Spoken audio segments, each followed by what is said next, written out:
jis degina ES vėliavą, bet jis pasiema, aišku, europarlamentaro atlyginimą. Tame jinai netgi jį irgi mini kaip tokį Lietuvos draugą, kaip savo mokytoją.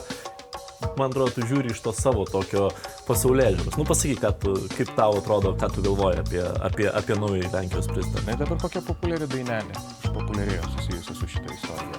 Nustebink mane. Garnys, turi ilgą snapą. Leščiau, kad galėčiau tokį snapą, kad turėčiau kaip garnys.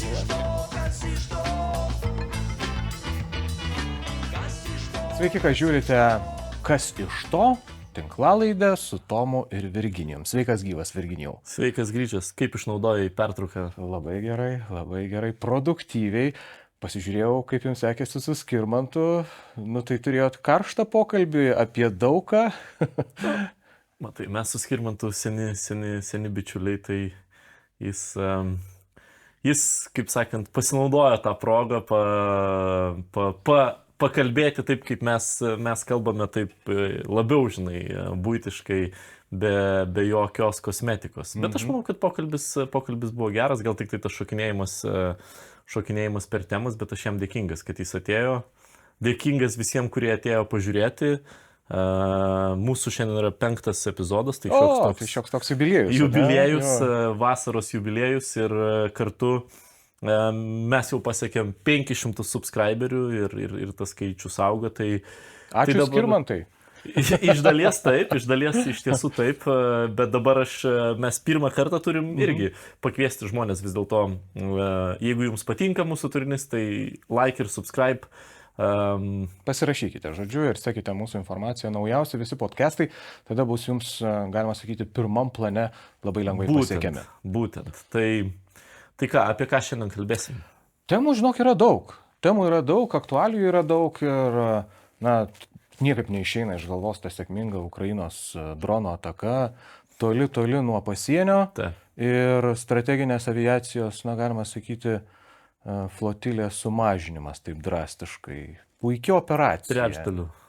Trečdaliu. Aš tą progą ir marškinėlius proginius užsidėjau, bet iš ties gal įdomi yra ta detalė, kad į tas vietas, kur reikėjo pristatyti tuos sunkvežimius, kuriuose buvo ten paslėpti tie dronai, tai pristatė šiaip rusų vairuotojai. Nieko neįtardami. Paprasčiausi furistai, kaip liaudyje kalbama, jie pristatė į tas vietas ir tada jau tie dronai kilo. Nuotoliu jie buvo paleisti, atsidarė tie stogai, ten kaip tokių namelių. Nes vežė namelius, ar ne? Vežė tokius medinius. Ir pas mus turbūt galima užsisakyti tokius namelius, kuriuos atveža sunkvežimiai ir pastato kokiam nors sklype, ten pavyzdžiui, kokioje rekreacinėje vietoje, ar ne? Tai aišku, ir įdomiausia, kad kai išskrido visi dronai, tai tie sunkvežimiai susinaikino, tai dar ir susprogo. Tai aišku, paskutinę tokią įspūdingą operaciją mes turbūt atsimenam Hamas ir jų pagerius.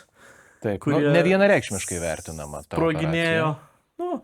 Žinai, mane kas šiek tiek gal irgi čia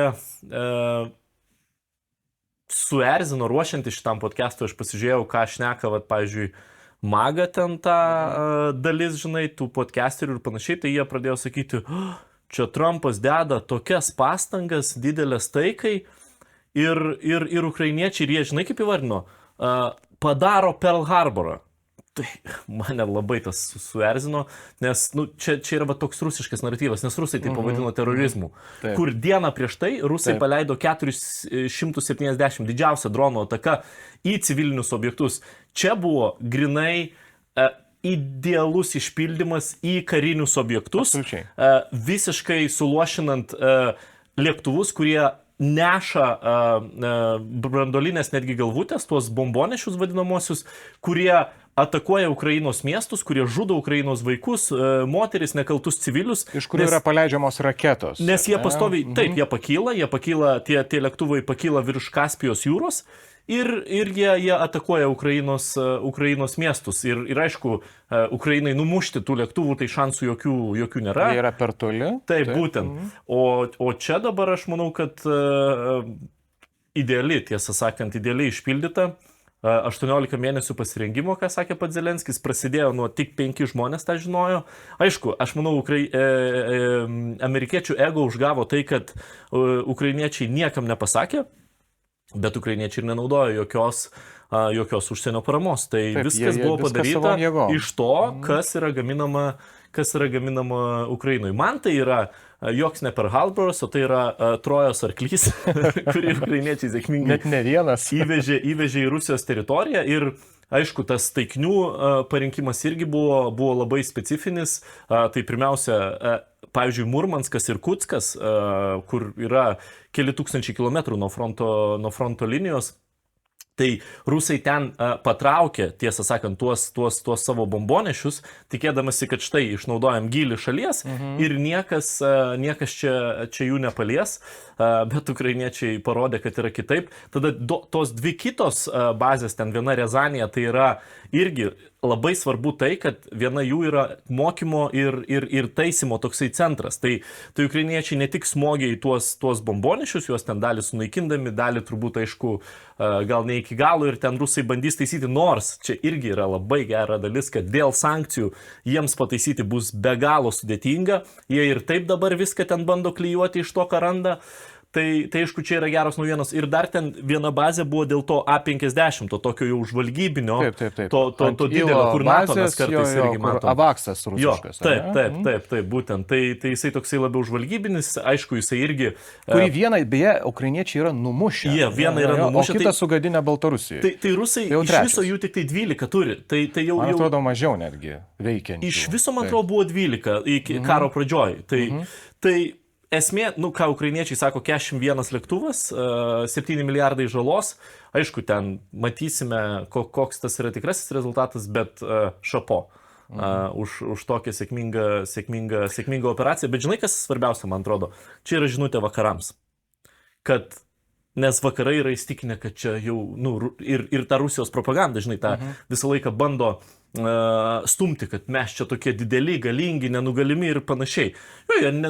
Juos sunku nugalėti, nes jie siunčia tiesiog mėsą į frontą ir jiem yra nusispjauti ant tų savo žmonių, bet čia yra vakaram žinutė, kad viskas yra įmanoma ir čia tas Dovido prieš Galijotą kova, kuri yra be galo sunki ukrainiečiams. Situacija fronte yra be galo sunki, bet ukrainiečiai parodė, kad jie gali ir aš tikiu, kad tai yra ir moralinis toksai būstas jų kariams. Bet štai, Virginijau, man atrodo, kad šiuo atveju keičiasi ir šioks toks jau be nusistovys naratyvas, kad esą Ukraina pralaimė, ar ne, po Donaldo Trumpo atėjimo į valdžią ir ėmimosi to neva tarpininkavimo taikos deryboms, kai, lyg ir bandoma visiems įteikti, kad neva ukrainiečiai labai blogoje padėtyje, pralaimė ir taip toliau, yra šioks toks naratyvo pasikeitimas, nes tokios operacijos, kaip šie dronų, reiškia smūgiai bombonešiams strateginiams, tiek vėlgi ataka į Kerčės tiltą, rodo, kad tikrai jų dvasia nepalaužta ir jie labai kūrybingai sugeba išnaudoti karo lauke, sakykime, naujausias technologijas, nes istoriškai, panašių atvejų turbūt nėra labai daug ir man atrodo, ukrainiečiai rašo naują karybos istoriją tokiom operacijom. Absoliučiai, čia tas kad apskritai tas dronų panaudojimas, jisai Ukrainos kariai, jisai verčia čia visiškai kitą puslapį. Aišku, faktas tas, kad rusai irgi nekvailiai, rusai mokosi iš to ir antrą kartą kažko panašaus padaryti bus praktiškai neįmanoma arba sudėtinga, bet vis tiek aš manau, kad tai yra labai svarbus smūgis ir labai svarbi žinutė vakarams. Juk kitą dieną vyko beje tas susitikimas Stambule, kuris ten, aišku, baigėsi niekuo, nes rusai nekeičia savo ten tų reikalavimų, tiesiog pasiduokit, nusiginkluokit ir neturėkit jokių, taip, absoliučiai, ir neturėkit jokių mums pretenzijų, tai tas įvyko labiau gal techninis, aš sakyčiau, sutarimas, kad jie apsikeis belaisviais, susirinks, kaip tai žiauriai beskambėtų, lavonus iš fronto, nes padėtis fronte tai iš tiesų yra labai sudėtinga. Bet sakau, man atrodo, kad čia irgi labai svarbi žinutė vakarams, kad privalot tikėti Ukrainą, privalot remti Ukrainą ir nebijoti Rusijos pralaimėjimų. Man dar įdomu, žinai, kas šitą istoriją mane privertė dar kartą susimastyti ir tiesiog, tokiom prielaidom patikėti, kad vis tik Rusijos armija yra stipriai atsilikusi ir va tie subombarduoti bombonešiai, tai iš esmės yra seni sovietinės technologijos bombonešiai, tiek tų 95, tiek tų 22 ar tų 160 vadinamas baltąją gulbę. Tai iš esmės visos tos technologijos buvo sukurtos Sovietų sąjungoje. Tik tai tiek, kad modernizuotos, pritaikytos naujom, kaip sakoma, galimybėm. Aš ne kartą sakiau, kad geras dalykas yra ta korupcija Rusijoje ir kleptokratija. Ir iš to, kiek jie išvogė, tas palengvina situaciją. Ir propagandos modeliai, aš manau, labiausiai veikia va tuos visus Rusijos funkcionierius, kurie įtiki tą nenugalimą Rusijos galę. Jie lygiai taip pat gyvena, aš net nebijoju, jie lygiai taip pat gyvena propagandoje. Ir tas pats Putinas, jisai gyvena tam tikrame lygyje propagandos. Jamgi irgi yra formuojama, jisgi nesėdi ten, nežiūri žinių ir panašiai. Tai šioj vietoj jam taip pat yra formuojamas tam tikras informacinis laukas, bet faktas tas, kad jie šito, sakykime taip, jau ignoruoti negalės.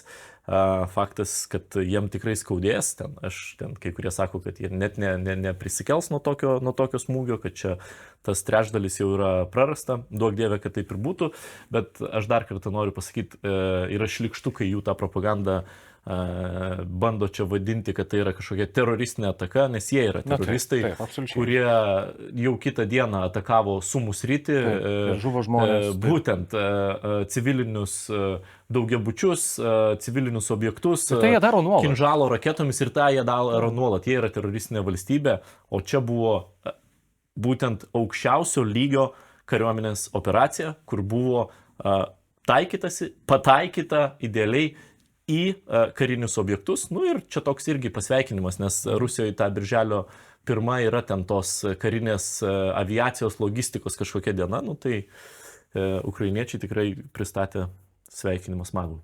Bet Virginijau, tau netrodo, kad mes šiek tiek pervertinam Rusijos karinę galią, karinę grėsmę, nes man vis dažniau atrodo, kad tikrai tas atsilikimas, jisai tiesiog bado akis.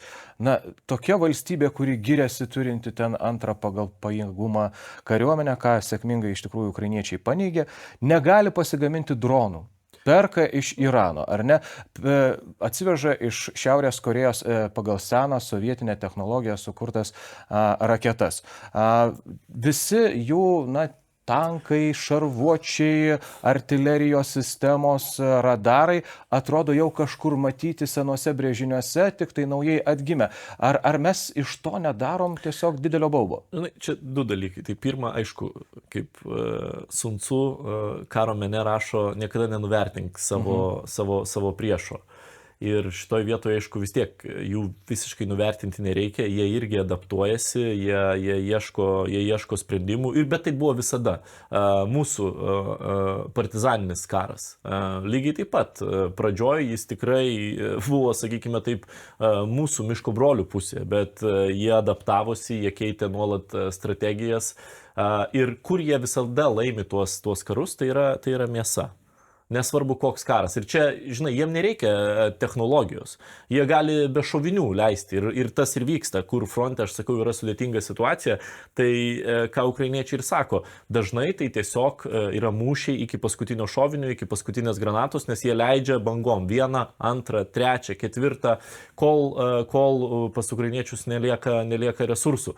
Tai čia niekas nepasikeitė. Ir supranti, čia yra jų tokia labai šlykšti stiprybė, kur jiems nerūpi žmonės. Jiems absoliučiai nerūpi, niekada nerūpėjo istoriškai žmonės ir tas nesikeičia. Žinai, ar tu paskaitytum Roberto Petrausko Poltavą, kaip jie laimėjo, kaip jie mūšius laimėdavo, tai visada jie ten skaičiuodavo, kad 9-1 yra labai gerai. Mes turim 9 būti prie 1. Jeigu tu pasižiūrėsi amerikiečių ten kokią karinę doktriną, tai jie kaip tik, jie žiūri kario tą vadinamą firepower, kad būtų kuo modernesnis karys, kad jo tą, sakykime taip, šaunamoji galia lietuviškai būtų kuo galingesnė ir kad jisai kaip karys pastatytas prieš ten net kelis priešo karius, jis turėtų tą galingesnę šaunamąją galę, geresnę technologiją. Šitie bukai, atvirkščiai, tiesiog mums nerūpi žmonės, mes galim siūsti mėsos tiek, kiek reikia ir aš net nebijoju dabar, viskas, kas yra pasiūsta į frontą, jau seniai yra tiesiog nurašę tos žmonės. Čia aš prisiminiau, kaip tik pasakė šitą pavyzdį ir prisiminiau feministių organizacijos Femen vieną matytą plakatą, man atrodo, protestavo dar prieš karą, prieš vojenkomato vieno ir užrašas ražai mėsą, gimdyk mėsą, ar ne? Tai labai ciniška, labai žiauru. Galėtų būti Rusijos toksai valstybinis šūkis. Gerai, pereikim prie kitos labai aktualios ir mums Lietuvoje turbūt labai svarbios temos. Tai vyko ir įvyko jau antrasis turas, išrinktas naujas Lenkijos prezidentas. Jo gan netikėtai tapo toks nacionalistinių pažiūrų Karolis Navrockis, 42. Man atrodo, tu žiūri iš to savo tokio pasaulėžiūros. Pasakyk, kaip tau atrodo, ką tu galvoji apie naują Lenkijos prezidentą. Aš negaliu nieko kažkaip tai galvoti. Nes jis tikrai netitinka tavo pažiūrų, jo retorika. Bet aš manau, kad jisai atitinka tą tendenciją, tas nuotaikas, kurios vyro visame mūsų senajame žemyne. Ir vis daugiau tokių kandidatų su ganėtinai, sakykime taip, bent jau prieš 10-15 metų nepriimtina retorika ateinančių į valdžią ir formuojančių valstybių, ganėtinai didelių, įtakingų ES užsienio politiką. Žiūrėk, aš porą dalykų pasakysiu. Žinai, Rafalą Čakovskį aš pažįstu asmeniškai, aš jam parašiau žinutę, jis man atrašė po poros dienų, bet atrašė, aišku, tai jam yra antras pralaimėjimas. Jis kaip asmenybė, aš visiškai nepažįstu Karolio Navrockio, bet tą, ką kalbėjo dabartinis Lenkijos prezidentas kampanijoje, aišku, tai yra toliau nei mano, sakykime taip, pažiūros. Bet tai buvo Lenkų pasirinkimas. Du dalykai gal čia. Įspūdinga, kad PiSas iš niekur ištraukė antrą kartą žmogų ir jį padaro Lenkijos prezidentu absoliučiai iš niekur. Baisu yra susiskaldimas Lenkijoje, kuris yra 50-50, labai panašiai kaip Jungtinėse Amerikos valstijose. Taip, nes... Man baisu yra, kad pirmam turė tokie žmonės, beje, jis yra mano kolega irgi Europos parlamento narys, kaip Gžegožas Braunas, kuris renka virš 6,5%, kur ten yra absoliutus fundamentalistas radikalas, kuris jau yra baustas Europos parlamente, nes jis ten per holokausto minėjimą pradėjo ten baubti, rėkti. Kiekvieną gegužės 9 Europos dieną jisai degina ES vėliavą ir toks žmogus, bet jis degina ES vėliavą, bet jis pasiema, aišku, europarlamentaro atlyginimą, tame jisai jokių problemų negauna. Tada konfederacijos, kuri irgi dar radikalesnė už PiSą, ten iš vis surinko 15, tai žinai, kai tu sakai netikėtai, man nebuvo netikėtai, nes pasižiūrėjus pirmą turą, Navrockis atsiliko ten gal procentų ar 2, bet tu pasižiūri, kas yra trečias, ketvirtas, ten virš 20% balsų ir tada Šimonas Holovne, kuris yra pirmininkas ir tiesą sakant, aš net nežinau, kaip jis išbarstė tą tokį žmonių palankumą, nes jis toks yra pakankamai šaumenas. Lenkai net dėl jo pradėjo žiūrėti Seimo televiziją, nes taip kaip jis veda, jis ten numeta kokių juokelių, bajeriukų. Lenkam tikrai jisai patiko ir jo tą pasirinktą parlamento rinkimuose, tas trečiasis kelias, jie ten labai gerą rezultatą parodė ir tik dėl to įmanoma sudaryti koaliciją, jis vos 5%, 4,99% surinko. Tai šitoj vietoj man nebuvo netikėta. Bet gal čia, žinai, reikėtų dabar pažvelgti į Lenkijos vidaus gyvenimą ir turbūt, pasikalbėjus su eiliniais Lenkais, galėtumėm turbūt tą situaciją apibūdinti, kad tai yra vis tik didžiausia Donaldo Tusko pralaimėjimo išraiška.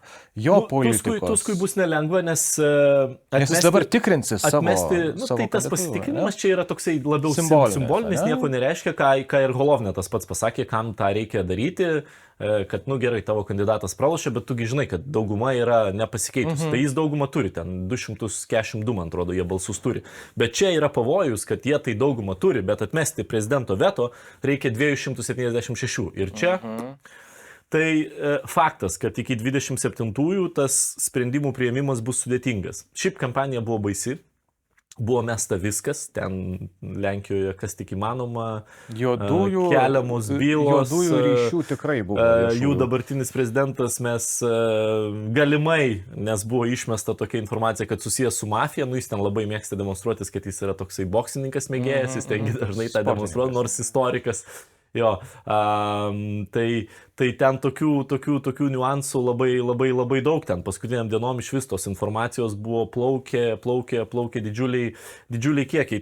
Tai faktas, kad Tuskui nebus lengva, bet čia daug kas jau taip laidoja Tuską ir platformą. Aš nežinau dėl paties Tusko, nes jam gali būti, kad tai ir bus paskutinė kadencija, bet tai bus jo sprendimas dėl jo amžiaus. Bet aš neskubėčiau laidoti nei platformos, nei koalicijos, todėl kad šitas prezidentas, manau, atėjęs, jis irgi padarys tam tikrų kažkokių tai niuansų ir panašiai. Žinai, labai dažnai tie populistiniai, labiau, sakykime, su populistiniais pažadais atėję politikai, jie labai greit sudega, neįgyvendinę savo rinkimų pažadų. Nu, mes Lietuvoje turime Žemaitaičio istoriją, kur jau rinkėjai suprato, kad viskas, kas buvo žadėta, NT mokestis tas pats, kurio tikrai nebus. Tai jeigu prie Šimonytės buvo didžiausias priešas, tai prie Palucko tapo NT mokesčių gynėjų. Tai čia matysim, bet pasižiūrim iš lietuviško kampo, aš nenoriu vertinti, vėlgi Lenkai pasirinko, aš gerbiu jų pasirinkimą, aš gerbiu, kad tai buvo demokratiniai rinkimai būtent. Lietuvai, tiesą sakant, istoriškai žiūrint, visada, per paskutinius keletą metų, tai PiSo prezidentai buvo daug palankesni.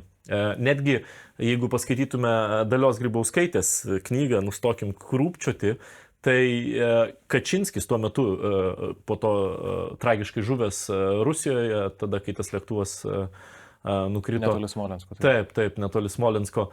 Tai jinai netgi jį irgi mini kaip tokį Lietuvos draugą, kaip savo mokytoją, kur jau iš Dalios Grybauskaitės išgirsti, kad tu buvai jos mokytojas politikoje, aš manau, čia yra labai daug. Ir vėliau, kas atėjo po jo, aš net neatsimu, ten gal Bronislavas Komorowskis buvo, bet jinai jau sakė, kad ryšio jau nebegalėjo rasti. Ir taip dažnai yra, netgi dabar pasižiūrėk, aš galiu mūsų vyriausybę palyginti. Ir dabar Duda, tiesą sakant, ir mūsų prezidento Nausėdos santykiai, jie puikus yra, ta prasme, jie yra atrodo tokie bestis, žinai, geriausi draugai ir žmonos. Tai, o su platforma būna toks niuansas, kad jie žiūri ir dabartinė vyriausybė jų į tą plačią Europą. Ir jiem ten Lietuva kažkur tai... Taip, ypatingai tas jautėsi iš Sikorskio, ar ne, tam tikrų pareiškimų. Absoliučiai, bet ir dabar, žiūrėk, naujasis Veimaro formatas, ten, žinai, mes čia kalbėsim su Britanija, su Paryžium, kur lietuviai nėra laiko. Netgi dabar, pasižiūrėk, Paluckas jau, kiek čia, jau kokie 9 mėnesiai, ne, 8 mėnesiai naujoji vyriausybė plus minus yra. Gal mažiau šiek tiek. Link metų, gerai, pusmetis, bet koks santykis su Lenkija, jo nėra jokio. Aš atsimenu mūsų vyriausybę, Saulius Skvernelis ir Mateušas Moravieckis. Lygiai tas pats, geriausi draugai. Neformalų skambučiai ir aš žinau, kad ir po to tas ryšys išliko, sutarimai, aktualiom problemom galima kalbėtis, žinai, tas kelias gabaliuko, kuris eina nuo Lenkijos link Lietuvos. Lenkai visą laiką sakė, kad mums nepykit, bet nėra aktualus.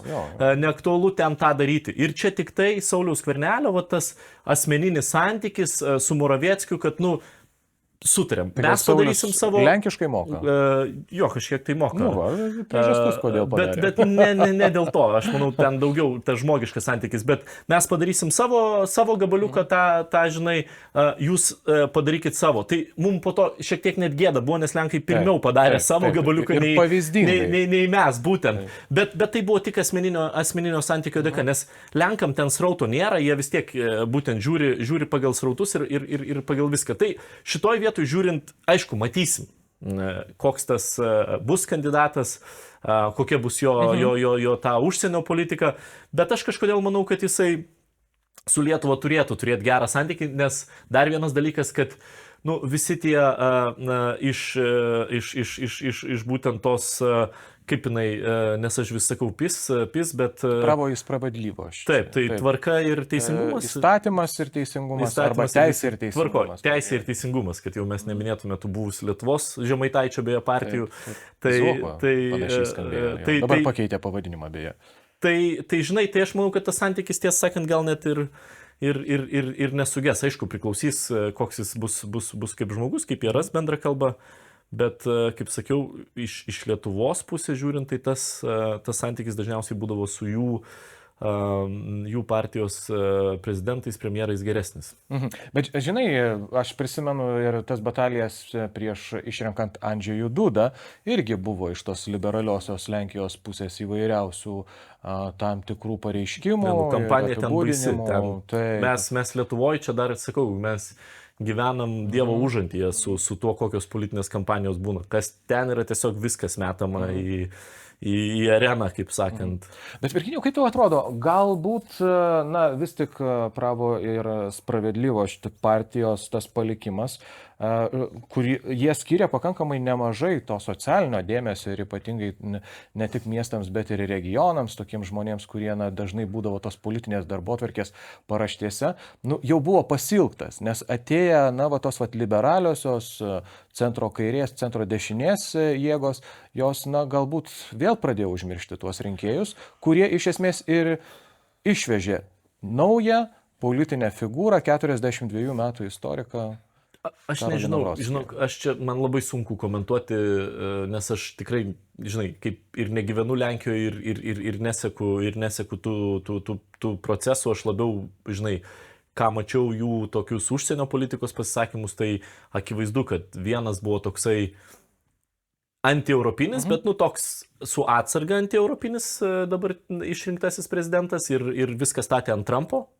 Kad ypatingai apie saugumo garantijas jis tą kalbėjo, kad nes jie abudu yra, aišku, už tą gynybą, už, sakykime, taip pat grasimą Rusijos, bet Navrockio pozicija buvo, kad aš vienintelis turiu santykį su Trumpu, aš čia visai neseniai buvau pas jį. Jis beje vadinamas Lenkijos Trumpo, ar ne? Jo, nes jų šūkis buvo, kaip ir dabar visi populistai mėgsta kopijuoti tą Trumpą, tai Lenkija pirma ir pirmiausia Lenkai, jų šūkis buvo. Tai šitoj vietoj, o Čakovskis, jis buvo toks labiau, sakykime, tai proeuropietiškas, ta saugumo konstrukcija tokia labiau europietiška, aišku, tie žmogaus teisų klausimai, kurie yra labai sunkus katalikiškoje Lenkijoje ir jie yra labai skaldantis. Tai aš tiesą sakant net nežinau, kiek prezidento rinkimuose ta socialinė, ekonominė darbotvarkė dominavo ir kiek labiau, tiesą sakant, tie kultūriniai klausimai ir ta gynyba, užsienio politika gal kažkiek, kur jau čia ten prezidentas turi didesnę rolę. Taip, bet ir rezultatai rodo, kad Lenkijoje visuomenės polarizacija irgi yra labai stipriai. Dėja, kaip ir likusi Europų, žinai, jeigu aš skaičiuočiau ant rankų pirštų, aš tau galiu pasakyti pagal parlamento narius, Europos parlamento narius, kurių valstybių delegacijų parlamento nariai galėtų susėsti prie vieno stalo. Tai aš taip, žinai, čia skrisdamas dabar galvojau, tai aš sakyčiau Danai, Lietuviai, Latviai, bet iš dalies, nes ten yra ta tokia dalis to prorusiško, tai čia ten kitokios, sakykime, priežastys ne dėl polarizacijos, tai sakykime, Latviai. Viskas, ten toliau aš, kaip ir negaliu labai atsiminti. Visur kitur polarizacija visuomenės yra pasiekusi tokį lygį, kur ten net tie politikai nesikalba ir ten yra tiesiog iš principo, jeigu tu pasakai A, tai aš tikrai sakysiu B, kad iš principo būti prieš. Ir tas, aišku, nežinau, ar tas veda prie kažko, tai, žinai, to konstruktyvaus ir to bet Virginijau, žiūrėk, Europos parlamente vis tiek randat pozicijas, vis tiek balsuojat, vis tiek priimami sprendimai, vis tiek demokratija. Tarp centro jėgų taip, tarp centro jėgų taip, bet tų radikalių jėgų jų skaičius šiemet kaip niekad išaugo. Tiek į kairę, tiek į dešinę. Žodžiu, darbas nelengvas šitoj kadencijai.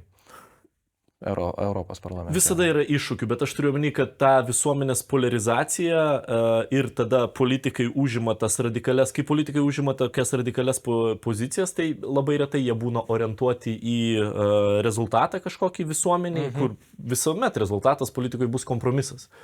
Jie yra orientuoti į tą dar didesnį visuomenės įelektrinimą. Na ką, tikėkime, kad broliai Lenkai, aš esu įsitikinęs, kad ne tik Latvija yra mums broliai, bet ir Lenkai savo mentalitetu, savo istoriją, savo kultūrą sugyvens taikiai ir viskas ten bus gerai, o svarbiausia, kad ir naujasis prezidentas čia nepagadintų geros vagos, kurią čia kartu Gitanas Nausėda ir Andžejus Duda mums arė. Tai pereikim gal prie Lietuvos, nes čia ir Lietuvoje daug labai įdomių aktualijų. Žiūrėkim, ministras pirmininkas į kokią situaciją yra dabar patekęs. Tokia nevienareikšmiškai vertinama. Kaip tau atrodo, pasakyk man, iš šono tau visą tą situaciją. Netrodo skaniai. Kažkaip, dėl ko?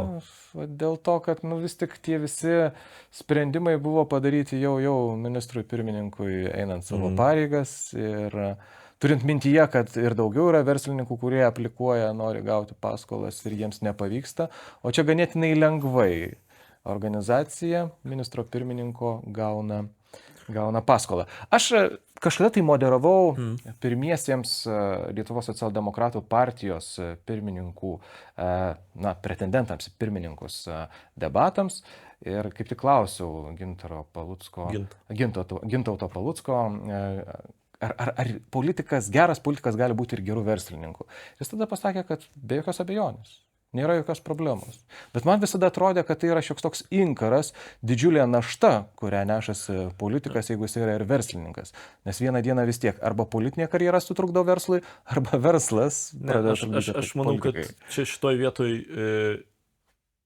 turi būti nubrėžiamas brūkšnys, ypač kai tu eini aukščiausias pareigas valstybėje. Gal ten eilinis Seimo narys ir ten jeigu nelenda į klausimus, kurie aktualūs jo verslui, gal, sakykime taip, nes vis tiek čia reikia daugumos, priimti įstatymą, sakykime, bet kai tu esi ministras pirmininkas, aš manau, čia yra ypač istorija, kaip tu tapai ministru pirmininku su tavo praeitimi, atsiminkime tą patį rezultatą 2020-ais, socdemai surinko tiek pat, kiek Laisvės partija. Visi tą pamiršta, bet kai Paluckas vedė socdemus rinkimus, jie surinko tiek pat, kiek Laisvės partija, 9%.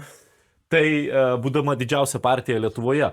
Tai šitoj vietoj tu turėtum kaip tik norėti ne versliai įrodinėti, nes jau kaip ir užsidirbai, kiek aš suprantu iš deklaracijų tą savo milijoną, bet ministro pirmininko pareigose įrodinėti, kad tu esi jų vertas kiekvieną dieną. Ir čia yra iš tiesų užsibrėžta labai daug. Mokesčių reforma, kur, nepykit, bet man atrodo visiškai nesuvaldytas procesas. Siūlymai keičiasi vienas po kito, visuomenė elektrinasi.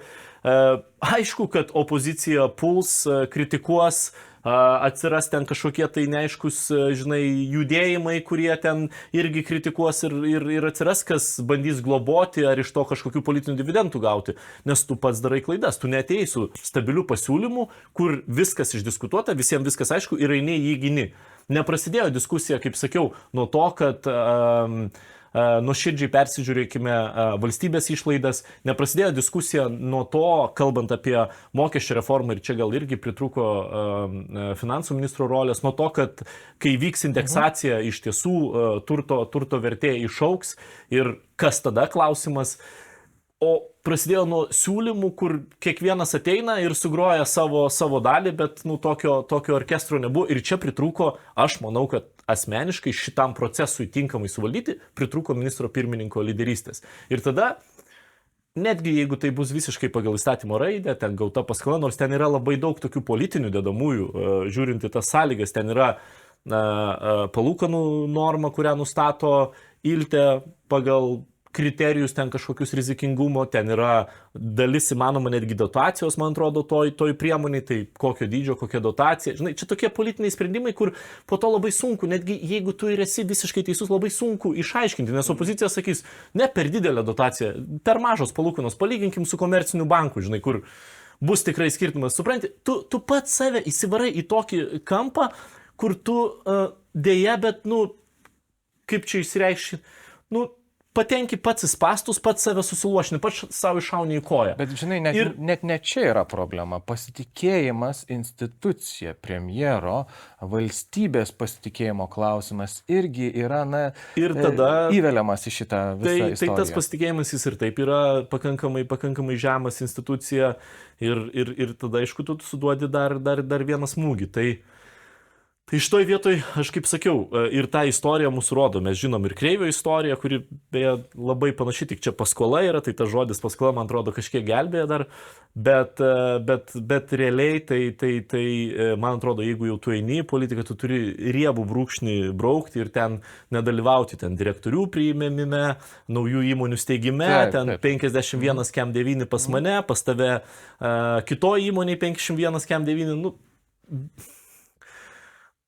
Aš manau, kad 4 metus jau, jeigu tu jau nusprendėjai ir gavai tokią didelę garbę, tai tu turi atiduoti visą save valstybei, ypatingai dabartinių sudėtingų laikotarpių, kur žmonėms labiau nei bet ko, tai labai reikia tokios tvirtos lyderystės, raminančios lyderystės ir man atrodo, kad čia, visi praeina skandalai, bet jis turės žalos ir aišku, kad nepadės, sakykime taip, ir kalbant apie tolimesnius darbus, visada jau bus žiūrima kažkaip kitaip ir panašiai, tas, sakykime, vidaus politikoje tas bus dažnai ištraukiama. Žinai dabar kokia populiari dainelė išpopuliarėjo susijusi su šitą istoriją? Nustebink mane. Garnys turi ilgą snapą, leščiau, kad galėčiau tokį snapą, kad turėčiau kaip garnys. Pagaliau 5 podcastas ir mes pagaliau atskleidėm tavo tikrąją supergalę, kur aš, kaip sakiau, apie tave žinojau daug anksčiau iš tavo muzikinės karjeros. Gerai, super. Klausyk, pakalbėkime apie kitą dalyką, apie aukščiausią pasaulio kalną ir norą žmonėms užkariauti viršukalnę.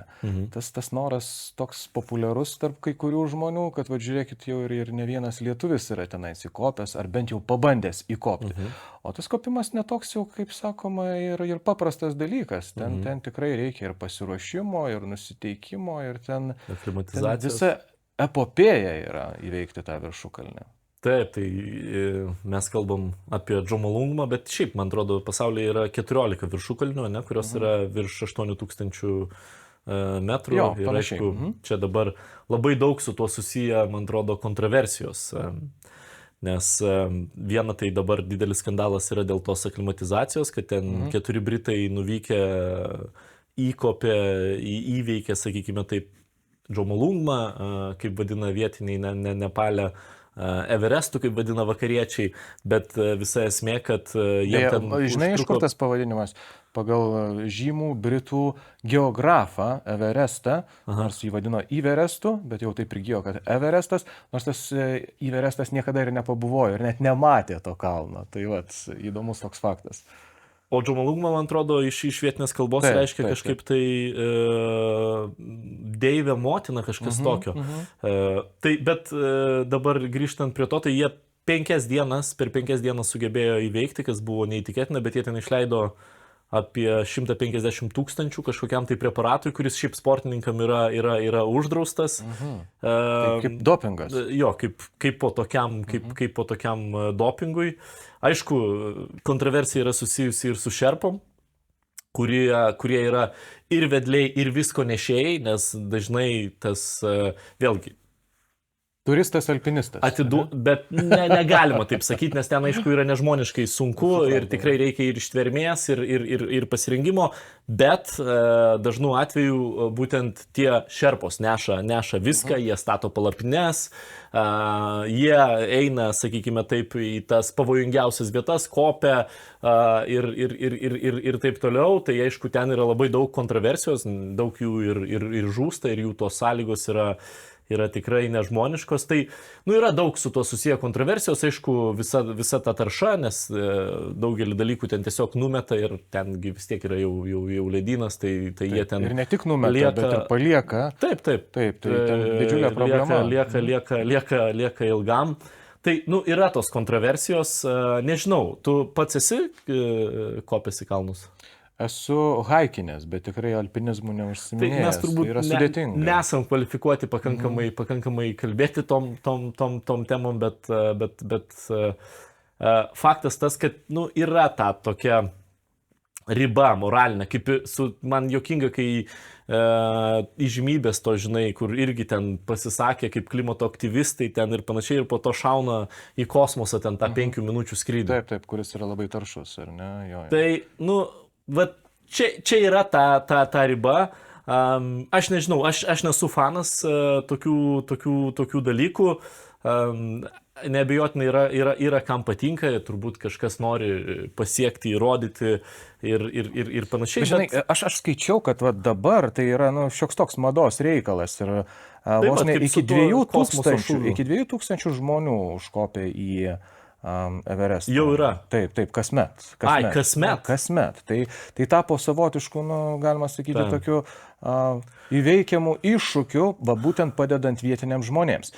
Ir technologijom, aišku, medicinai einant į priekį. Taip, be jokios abejonės. Ne visiems pavyksta, kai kas, žodžiu, taip ir neklimatizuojasi, yra priverstas dėl sveikatos. Yra ten ir klaidos kaina didelė, tengi yra. Bet žinai ką, aš prisimenu, kai berods Vladas Vitkauskas, mūsų pirmasis lietuvis įkopęs į Džomolungmą arba Everestą, tai jis tą padarė praktiškai vienas ir tikrai tai buvo didvyriškas žygis. Daug yra žuvusių, kas vienas ten eidavo. Jo. Yra žuvusių ir net nerastų žmonių, jie randami tik tai po kurio laiko.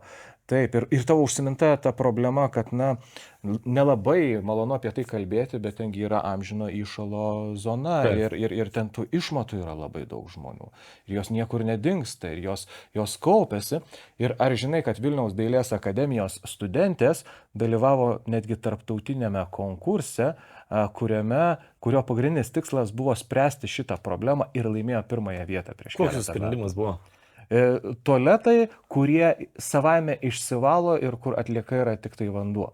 Labai stilingas, labai gražus projektas. Išsivalyti kokią ten technologiją. Ten yra technologija labai įdomi, aš tikrai visus kviečiu paskaityti, tikrai Vilniaus dailės akademijos netgi buvo pranešimas. Beje, jeigu jau prakalbame apie Vilniaus dailės akademiją, tai dabar vyksta baigiamųjų darbų šou. Tai Vilniaus dailės akademijos... Jie tau kolabas mokėjo? Aš dirbau tenai. Aš gerai, tai aš tikrai noriu pareklamuoti, nes ten tikrai labai įdomus projektai, labai įdomus sumanimai, labai įdomios idėjos. Ir dabar kaip tik vyksta tokios atvirų durų dienos, kur galima nueiti ir susipažinti su studentų darbais. Tai man tos merginos irgi buvo atradimas tokiam šou. Gerai, nustebinai mane čia į galą. Rekomenduoju apsilankyti Maironio gatvėje. Ir pareklamavai, bet smagu. Tai ką, smagu, kad grįžai. Vėl, aš visų paprašysiu, ko paprašiau pradžioje, tai like ir subscribe, kad tie pokalbiai būtų dar įdomesni jums, tai jūs galite siūlyti temą, mes vėl turėsim svečią, svarstom, ką pakvies, bet jūs galite irgi pasiūlyti, koks svečias galėtų būti. Klausimų galite pasiūlyti mums. Aptarinėti būtent aktualijas, galite pasiūlyti klausimų, ką norit, kad mes aptartume, pasižiūrėtume iš tų kitokių įdomesnių galbūt kampų ir pasigilintume, tai kas iš to vis dėlto pirmiausia Lietuvai ir pasauliui.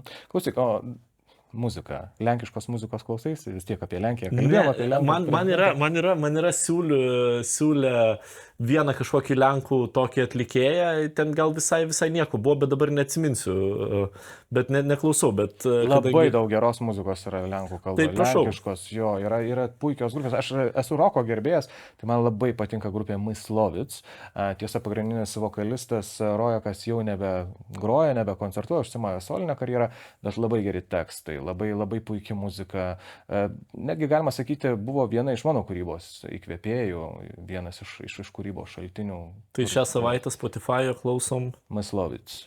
Myslovic beje yra miestelis Silezijoje. Ačiū. Iki kitų kartų. Iki kitų kartų.